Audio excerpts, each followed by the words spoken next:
Oke guys, welcome back to Cakradiva Reinkarnasi dalam pembahasan alur cerita Renegade Immortal Shiny episode ke-73. Dan seperti biasa yang sudah kita lihat di episode sebelumnya, beberapa waktu setelah namanya viral, Wangling tiba-tiba muncul di hadapan sepasang guru dan murid karena ternyata kompas bintang yang rusak telah membuatnya nyasar beberapa kali sampai akhirnya berhasil balik ke planet Sujaku. Karena merasa waktu sudah terlalu cukup lama, Wangling pun menanyakan apa ada hal besar yang muncul di planet Sujaku waktu-waktu belakangan ini, dan auto memicingkan alisnya ketika si murid tanpa pikir panjang nyeletuk bahwa Jeng Niu adalah hal terbesar yang baru menggoncang planet Sujaku. Si murid perempuan itu tampak begitu bersemangat menceritakan pertarungan besar antara Jeng Niu dan Hongdi sebelum buru-buru dihentikan gurunya karena khawatir update status yang dilakukan muridnya itu bisa menimbulkan bahaya bagi mereka.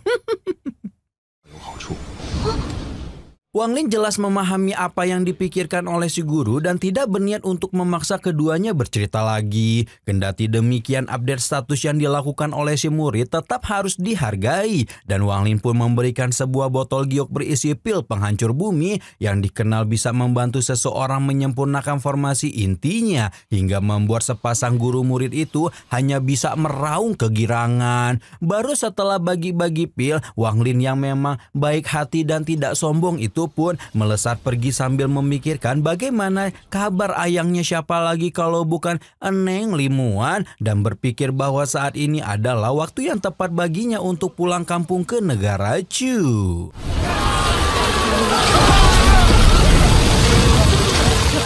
Nah, tepat ketika Wangling berpikir untuk pulang kampung, ternyata keadaan di negara Chu yang menjadi tujuan Wangling sedang tidak baik-baik saja karena mereka mendapatkan serangan wabah serangga mematikan dari ahli yang dulu sempat minta tolong ke Wangling di alam kuno abadi tapi ditolak itu loh. Masih inget kan? Kalau nggak inget kebangetan lah pokoknya kalau yang ngikutin Renegade mah. Ahli itu adalah Zhang Bai yang berasal dari Sekte Iblis Serangga dan telah melakukan pembantaian pada 12 sekte setelah keluar dari alam abadi. Makanya nontonnya di Cakradiva biar selalu diingatan gitu ya. Saat ini Zhang Bai sedang melakukan penyerangan ke Sekte Kintian dan langsung mendapat peringatan dari ketua sekte yang bernama Mai Wui bahwa dia akan meminta tuan utusan klan iblis raksasa untuk membalaskan dendam berdarah ini. Mengetahui bahwa Mai Wui telah memanggil bala bantuan, Zhang Bai sama sekali tidak tampak gentar atau takut, malah menunjukkan raut tertarik seolah dia ingin melihat sekuat apakah orang yang disebut sebagai tuan utusan ini. Sementara itu tuan utusan klan iblis raksasa yang seperti biasa kita sebut aja dia Bambang telah menerima peringatan SOS dari Mai Wui dan tampak cukup khawatir karena dia mengetahui bahwa meskipun Zhang Bai baru berada di ranah formasi jiwa tahap awal, buronan Sekte Iblis Serangga dan negara Pilu yang terkenal durhaka karena mencuri kitab dan membunuh gurunya sendiri itu merupakan satu dari 5 ahli planet Sujaku yang terpilih untuk memasuki alam kuno abadi. Bambang segera menghardik tindakan Zhang Bai yang ternyata masih sekurang ajar apa yang dia dengar sebelum memerintahkan buronan kejam itu untuk pergi sebelum lebih banyak ahli datang dan menghabisinya beramai-ramai. Namun Zhang Bai yang emang otaknya agak-agak geser dikit itu tidak mempedulikan peringatannya, di mana bahkan setelah Bambang menyerangnya, pemilik serangga iblis itu justru berambisi untuk mukbang ahli formasi jiwa yang tentu saja akan lebih maknyus dibanding ahli formasi inti dan Nasenso. Tanpa banyak babi bu, Zhang Bai langsung melayangkan pukulan penuh cinta kasih kepada Bambang dan hampir saja memulai mukbangnya kalau utusan klan iblis raksasa itu terlambat melarikan diri. Zhang Bai hanya bisa mendesak kecewa sekaligus kesal karena gagal mukbang, karena dia masih membutuhkan lebih banyak energi untuk mengobati kerugian yang dia dapatkan di alam abadi. Memikirkan ini, Zhang Bai jadi teringat pada Jeng Niu yang dengan kurang ajar menolak bantuannya dan mengirimkan sumpah serapah pada pemuda yang telah membuatnya menjadi seperti ini tersebut. Meskipun kesal, Zhang Bai juga mengetahui kabar tentang Jeng Niu yang menggeprek Hongdi dan hal itu sudah cukup untuk membuatnya mager cari gara-gara, setidaknya sampai dia mendapatkan kekuatan yang cukup untuk memprovokasi pemuda tersebut. Oke atuh, sekarang kita pindah lokasi ya ke Sekte Yuntian sebagai tempat di mana Neng Limuan berada, di mana istri gelis Wanglin itu tengah menikmati angin sepoi-sepoi sambil memainkan kecapi yang melantunkan alunan nada indah sebelum tiba-tiba saja bengek dan meludahkan seteguk darah dari mulutnya. Dua tetua sekte yang mengawasinya diam-diam pun langsung panik dan meminta Limuan untuk berhenti memainkan kecapi yang sangat menguras pikiran ini. Namun Limuan hanya mengangkat tangannya menenangkan sebelum kemudian menggali informasi tentang Jaibai dan huru hara yang dia ciptakan di kerajaan Chu. Mendengar informasi tentang si Gelo serangga itu, Limuan langsung menunjukkan wajah tegas ketika berkata akan segera mengembalikan derhai jiwa para tetua sekte.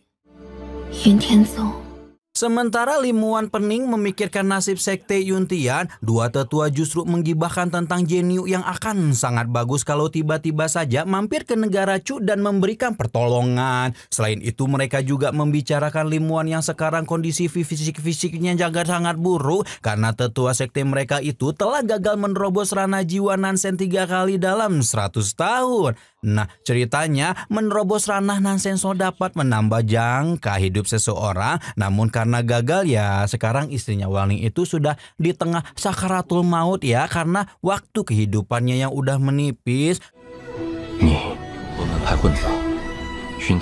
Kalau bukan karena terus mengkonsumsi obat saking ingin bertemu Wanglin sekali lagi, mungkin ketua sekte Yuntian itu sudah pindah alam sejak puluhan tahun lalu. Seperti apa yang digibahkan oleh para tetua, saat ini pikiran Limuan memang sepenuhnya diisi oleh kenangan-kenangannya bersama Wanglin, termasuk saat pemuda itu memberikan satu hewan peliharaannya yang kemudian dipanggil oleh Limuan dengan nama Xiaoling. Tapi bukan kakaknya Xiaoyan ya guys ya. Ketika sangat merindukan Wanglin seperti ini, Limuan akan memanggil Xiaoling dan ngajakin peliharaannya itu ngegalau bareng sambil bertanya-tanya apakah kekasih yang begitu dia rindukan akan benar-benar kembali. Sekarang kita tengokin dulu kekasih yang sangat dirindukan Limuan ini alias Wanglin yang sudah hampir sampai di kerajaan Chu ketika memutuskan untuk mampir ke toko obat untuk beli oleh-oleh buat Ayang atuh. Ketika sampai di toko obat, Wanglin langsung ditunjukkan beberapa barang berharga namun tidak ada yang menarik perhatiannya karena pemilik mutiara pembangkang surga itu mencari resep pil obat tingkat 6. Setelah mendengar bahwa resep itu akan dilelang 2 bulan lagi, Wanglin pun langsung mengurungkan niat dan mengambil apa yang ready stock ajalah di toko. Namun bukannya segera memberikan apa yang Wanglin inginkan, pegawai toko itu justru tampak terus menghalanginya untuk pergi, bahkan setelah Wanglin meletakkan sebuah kristal spiritual inti. Karena paham bahwa antek toko ini sedang menghalanginya pergi, Wanglin pun segera meledakkan energi seolah memberi peringatan sebelum akhirnya keluar pintu tanpa menoleh sedikit pun lagi. Sementara itu Jaibai semakin merajalela mukbang ahli-ahli di negara Chu dan berencana untuk segera lanjut ke sekte Yuntian, bahkan setelah dia mendapat peringatan bahwa ketua sekte terdahulunya merupakan ahli yang telah menerobos ke alam dewa. Nah, ketika Jaibai sudah OTW ke sekte Yuntian, Wanglin juga sedang membuat huru hara karena telah memborong banyak obat berharga dengan harga tinggi dan nampak semakin senang ketika melihat perbatasan negara Chu sudah dekat hingga tiba-tiba saja ketika melihat perbatasan negara Chu itu, Wanglin merasakan dadanya seperti ditusuk oleh benda tajam dan menyadari bahwa perasaan aneh ini merupakan efek dari iblis batinia. Wanglin jelas merasa bingung karena dengan kultivasinya saat ini, iblis batinia tidak mungkin bisa mengganggunya dan hal ini membuatnya khawatir karena satu-satunya hal yang bisa membuat iblis batinia bereaksi adalah terjadi sesuatu yang buruk pada orang yang melakukan kultivasi ganda dengannya. Siapa lagi kalau bukan Neng Muan? Tanpa pikir panjang, Wanglin langsung memeriksa kondisi Limuan dengan ikatan batinnya dan merasakan kemarahan luar biasa setelah melihat hal macam apa yang sedang mengancam nyawa istrinya.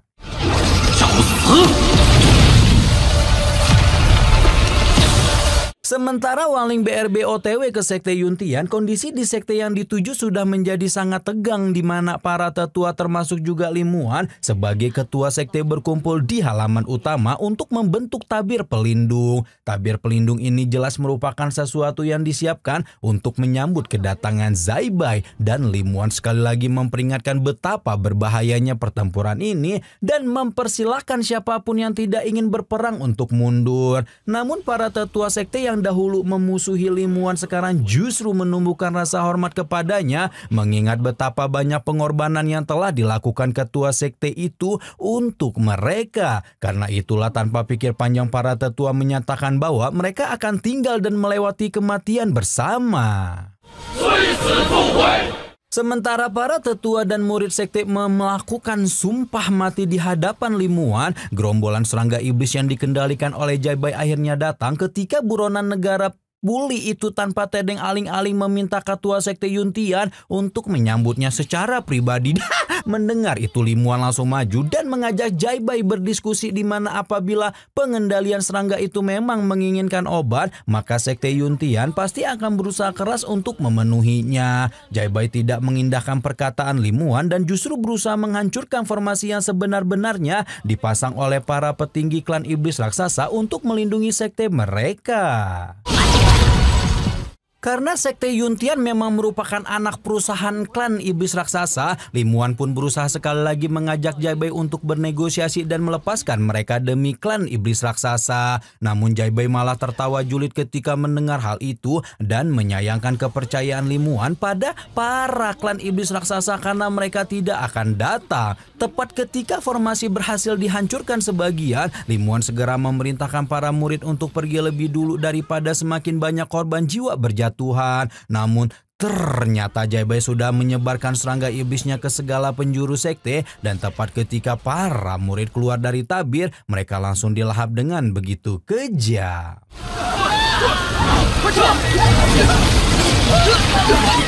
Zai Bai hanya tertawa kencang ketika melihat serangga-serangga iblisnya puas mukbang, dan setelah tabir formasi dihancurkan, dia pun jadi melihat kecantikan apa ketua sekte Yuntian yang sejak tadi bernegosiasi dengannya. Limuan yang sudah tidak tahan menyaksikan para muridnya dibunuh dengan kejam, hendak mengambil tindakan sebelum kemudian dicegah oleh para tetua yang sudah mengetahui kondisi fisik ketua sekte mereka.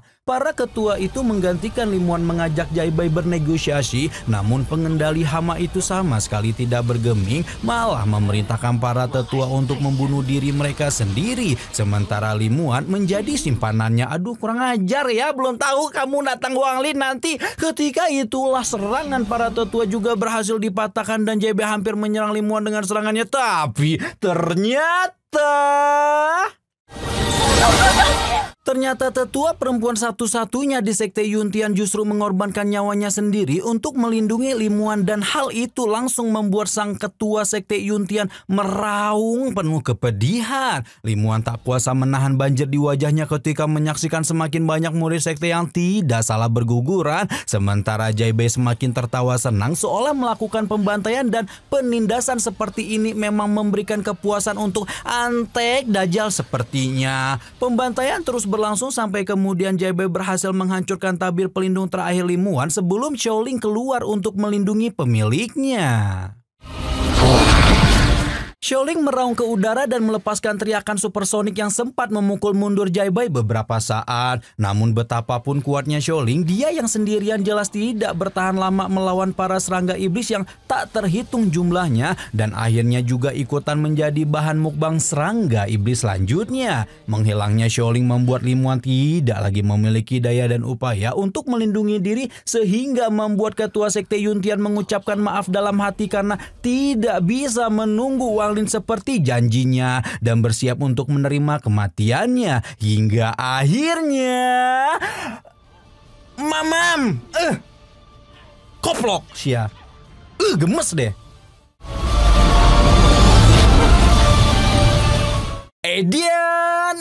Waduh Edian banget sumpah koplok ini studionya, woi kenapa sih mesti bersambung, woi aduh lagi seru-serunya ini sumpah sih. Edian mana studio lah, mantap lah ya Wangli bisa datang tepat. Gemes banget sumpah ini, kesel banget bercampur aduk ini ya guys ya. Aduh Edan pokoknya bonus lagi nih sih, bahkan masih ngeri-ngeri takut tuh sama Wangli yang dia kenal sebagai Jing Niu ya. Makin gak sabar nih ngeliat bagaimana Wangli ngasih paham ke si antek-antek dajal nih Jaibe yang udah berbuat dolim pada banyak orang lagi, terutama untuk istrinya Wang Lin tercinta. Gimana perasaan, gimana cerita selanjutnya? Pokoknya nanti minggu depan lah pokoknya. Kesel banget sih sumpah.